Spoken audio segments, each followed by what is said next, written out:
this is Cindy with Bags and Lifestyle. Thank you so much for watching this video. Welcome back to my channel if you are returning, and welcome to the people who are new. Thank you so much for giving my channel a try. So if you are new here, I talk about handbags, usually with a pre-owned twist, but not always. And then the lifestyle part of my channel is just anything else that I feel I'm interested in talking about pretty much. Now, the handbag part of it, I cover luxury items, I cover contemporary, so it's across the board. I don't discriminate between brand as well as new or used. It's just whatever I like. All right, so today's topic, as you can see from the title, is going to be an unboxing, and it actually is an item that I was able to check off my luxury wish list. So I'm going to go ahead and cut away to the unboxing and then come back around, give you some close-ups and specs about the bag, talk about what fits inside, and we'll wrap up the video for today. So let's go ahead and roll it.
All right, so very excited. I have already started using it, as you can see.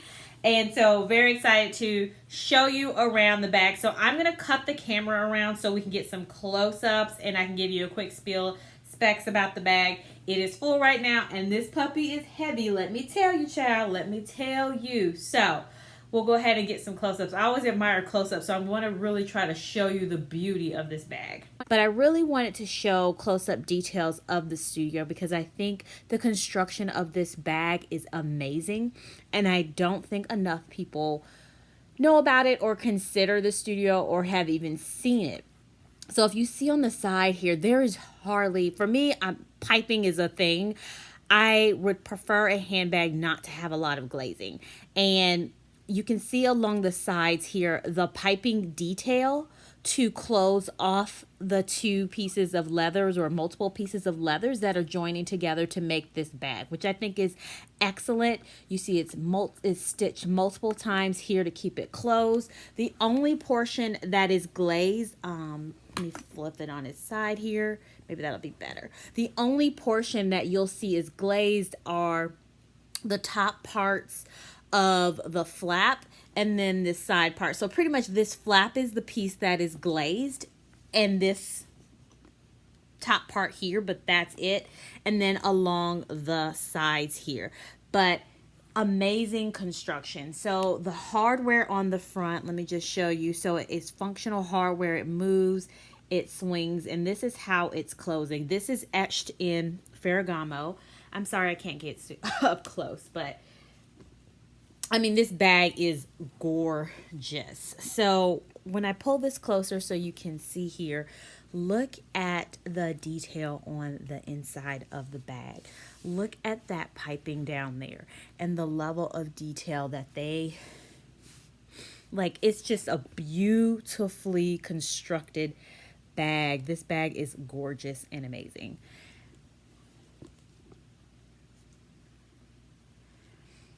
Alrighty, so the other part I wanted to show is all the feet on the bottom. I think you saw this also in the unboxing video. So the one thing, I thought this was a little bit, it does look a little bit weird when you see it. I think the only other bag that I can think of that has this many feet on it was a line that came out with Alexander Wang, probably mid-2000s or something like that. But I do appreciate all the feet. Every other, or not every other, but there's a few feet, I think 5 of them total, does have the Gensini logo, and then the other ones do not. But what I do like about the feet are, do you notice how you'll see some bags and they'll have 4 feet mostly, and then you have sagging that happens around the bag. So really, after the bag has worn, it's stretched out, and it's heavier with material, with carrying things, that it starts to sag in places, and it kind of sags around the feet. So I am thinking that this is going to help with the sagging, where the bag is still going to sag, but you still have portions that are protected by the feet that are going to protect it, which is going to be nice. What else did I want to do? Oh, I also want to do a what fits inside. So let me do that. Oh, also let me pull this out. I'm trying to like remember all the stuff that I showed already. So this is removable, which is so nice because you can put your essentials in here, leave your bag where you want to leave your bag, and then take this with you. This is leather. It is stamped with Ferragamo. Also, what you'll see is it is lined in leather on the inside. They did not skimp on the leather with this bag.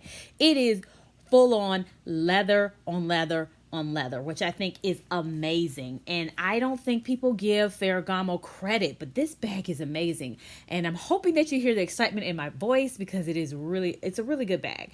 So I really love the way that Ferragamo had constructed this bag. There are some, what I'd say, like right here, I think this is painted not so well. Let me see, if I can show you here. So there are imperfections like that. I don't know if you can see that little there. It's like kind of not as clean as you would expect it to be. But the fact that you get a bag that has very little glazing on it, it's using leather piping, which I am not a leather manufacturer. I did not study fashion or anything like that in college, so I'm not sure, but I have a feeling that it is more expensive and takes more time to do this than to do the glazing.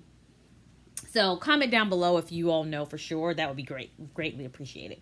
Let me go over other parts of the bag because I can't remember if I showed that or not, but it does have a leather tag here that is stamped with a code as well. I think that's like the code for the season, which it looks like it says probably autumn winter 21 that this bag is from. So the back piece has nothing. There's a thick bar right here which threads through the front, and it's a thick plate, as you can see, with the screws.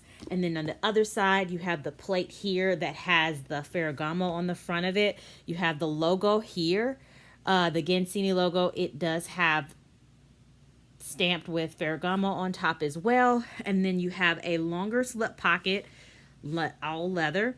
And then you have another pocket, but it's divided into 2 pockets. So that's what you're seeing there. All right. So, and this is the back side of the bag, if I did not show that. And my poorly tied strap. Oh, why am I moving this to the side? I'm sorry.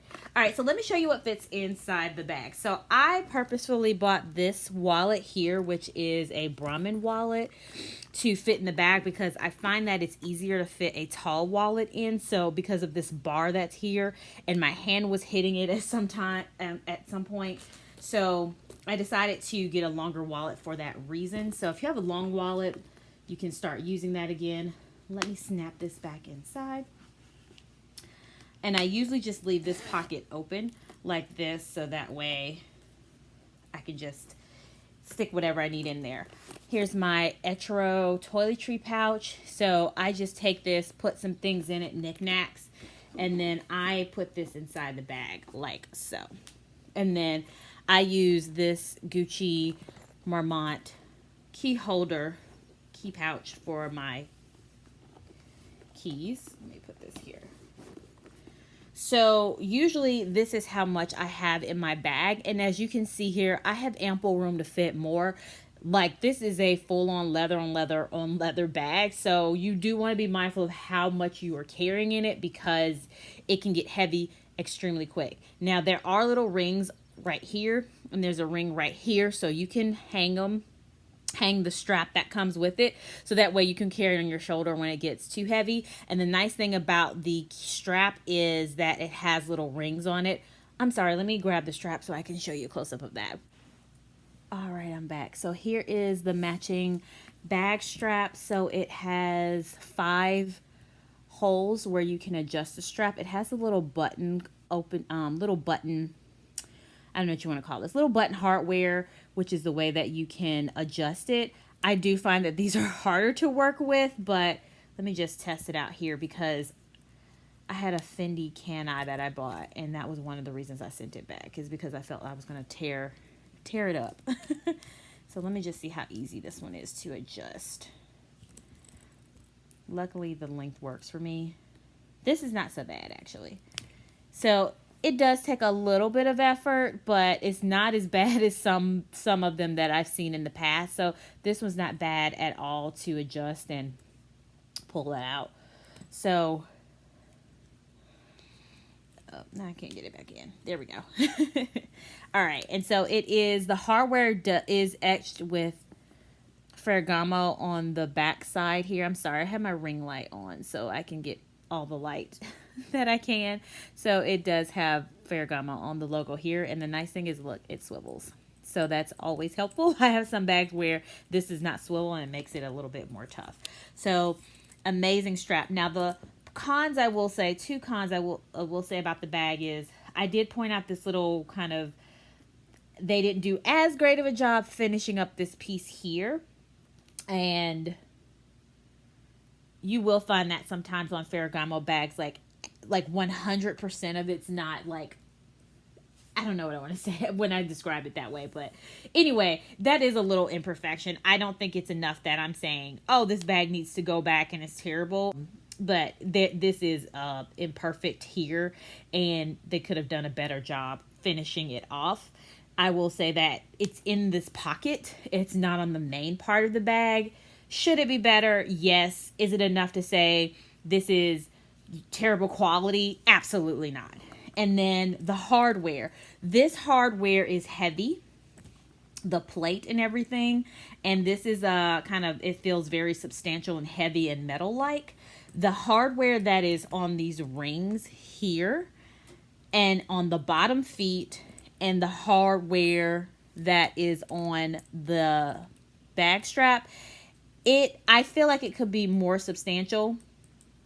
Like, it feels very kind of plasticky like to me, not really like full metal, but at the same time, with the amount of leather that they used for this bag, I feel like that could have been a strategic move to not make the bag extremely heavy, because it already is a heavy bag. So that's at least my thoughts about it, but I think it's an amazing bag. All right, so you were able to see some close-ups. I hope that was very helpful for you, especially for anyone that either has not thought about Ferragamo and hasn't seen the studio in person. I think I've mentioned it's a gorgeous bag a couple of times on that kind of close-up profile of the bag, but I hope that was really helpful, because the level of detail they went through to construct the bag, I think it is an absolute beautiful bag. And like I said, I did check that item off of my luxury wish list. I'm sorry. So if you are interested in seeing that video, I'll link it up above here if you want to check out the full video. But the luxury wish list did include, either at that time when I recorded, a Celine luggage nano I was considering, or the Salvatore Ferragamo. I think I hadn't decided between the two, and so shortly after I actually recorded that video, I decided full on that I was going to do a Ferragamo, and got it, picked it up at the outlet in Palm Springs. I think it's called the Carbazon Premium Outlet, something like that. So in Palm Springs, California, I was so excited that they had that color, because I had been eyeing it and they had it at Italy. So happy to check an item off of my wish list. So let me know if there's any other questions that you have. I think that color is considered hot pink, and very excited to have it, and I've already used it twice. All right, so thank you so much for watching, and I will talk to you again soon.